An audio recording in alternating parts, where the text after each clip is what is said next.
नमस्कार, मैं हूं राहुल तिवारी और आप देख रहे हैं राष्ट्रीय खबर टीवी। भारत के उत्तर प्रदेश में बाहुबलियों का यूपी की राजनीति में काफी भौकाल रहा है, या यूं कहें कि देश के पूरे पूर्वांचल में इन बाहुबलियों का बोलबाला है।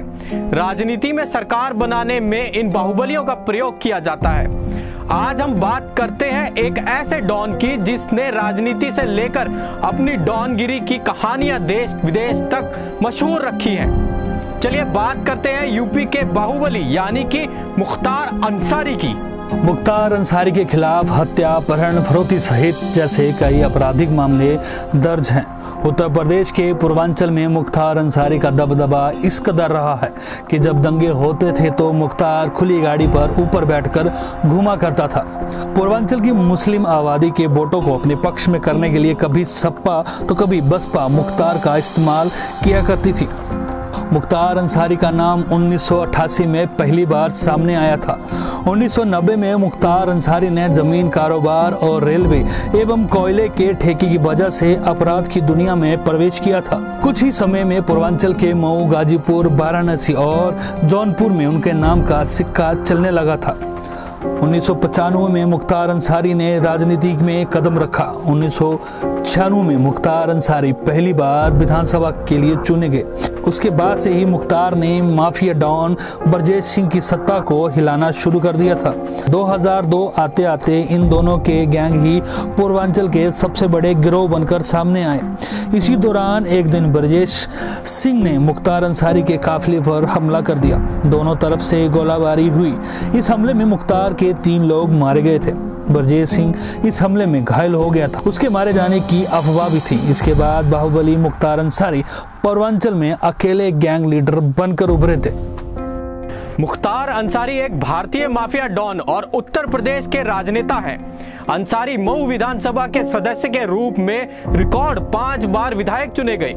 वह अन्य अपराधों सहित कृष्णानंद रॉय हत्या के मामले में मुख्य आरोपी थे, लेकिन अंसारी को दोषी नहीं ठहराया गया। अंसारी ने बहुजन समाज पार्टी के एक उम्मीदवार के रूप में अपना पहला विधानसभा चुनाव जीता और अगले 2 दिन में एक स्वतंत्र के रूप में 2007 में अंसारी बसपा में शामिल हो गए और 2009 के लोकसभा चुनाव में लड़ा, लेकिन असफल साबित हुआ, जिसके बाद बसपा ने 2010 में उन्हें आपराधिक गतिविधियों में शामिल होने की वजह से पार्टी से बाहर निकाल दिया, जिसके बाद उन्होंने अपनी एक अलग कौमी पार्टी का निर्माण किया। ये पार्टी उन्होंने अपने भाइयों के साथ मिलकर खड़ी की। वह उत्तर प्रदेश विधानसभा चुनाव 2012 के मऊ सीट से विधायक चुने गए। 2017 के बसपा के साथ कौमी एकता दल को विलय कर दिया और बसपा उम्मीदवार के रूप में विधानसभा चुनाव के 5वीं बार विधायक के रूप में जीते। मुख्तार अंसारी के रसूख और आपराधिक तौर पर उनके शातिरपन का अंदाज उस समय ही पता लग गया था जब जेल में बंद होने के बावजूद कृष्णानंद राय की हत्या करवा दी गई थी। आपको बता दें, बीजेपी विधायक कृष्णानंद राय को उनके अन्य 6 साथियों के साथ शरेआम गोली मारकर हत्या कर दी गई थी। हमलावरों ने 6 के 47 राइफलों से 400 से ज्यादा गोलियां चलाई। मारे गए 7 लोगों के शरीर में 67 गोलियां बरामद की गई थी। इस हमले का एक महत्वपूर्ण गवाह शशिकांत राय 2006 में रहस्यमयी परिस्थितियों में मृत पाया गया था। अब कृष्णानंद राय की हत्या के बाद मुख्तार अंसारी का दुश्मन ब्रजेश सिंह गाजीपुर मऊ क्षेत्र से भाग निकला। 2008 में उसे उड़ीसा में गिरफ्तार कर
धन्यवाद और बने रहिए राष्ट्रीय खबर के साथ।